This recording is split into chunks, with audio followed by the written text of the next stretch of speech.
কেউ যদি আমাকে জিজ্ঞেস করে তোমার জীবনে কি করেছো, তাহলে আমি বলবো পৃথিবীর শ্রেষ্ঠ জায়গা ভ্রমণ করেছি, মক্কা মদিনা ঘুরে দেখেছি, উমরা হজ করেছি, মহান আল্লাহ তাআলার কাছে 2 হাত তুলে ক্ষমা চেয়েছি।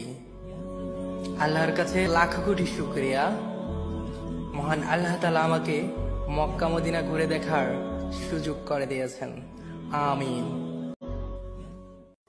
কেউ যদি আমাকে জিজ্ঞেস করে তোমার জীবনে কি করেছো, তাহলে আমি বলবো পৃথিবীর শ্রেষ্ঠ জায়গা ভ্রমণ করেছি, মক্কা মদিনা ঘুরে দেখেছি, উমরা হজ করেছি, মহান আল্লাহ তাআলার কাছে 2 হাত তুলে ক্ষমা চেয়েছি। আল্লাহর কাছে লাখ কোটি শুকরিয়া, মহান আল্লাহ তাআলা আমাকে মক্কা মদিনা ঘুরে দেখার সুযোগ করে দিয়েছেন। আমিন। কেউ যদি আমাকে জিজ্ঞেস করে তোমার জীবনে কি করেছো, তাহলে আমি বলবো পৃথিবীর শ্রেষ্ঠ জায়গা ভ্রমণ করেছি, মক্কা মদিনা ঘুরে দেখেছি, উমরা হজ করেছি, মহান আল্লাহ তাআলার কাছে 2 হাত তুলে ক্ষমা চেয়েছি। আল্লাহর কাছে লাখ কোটি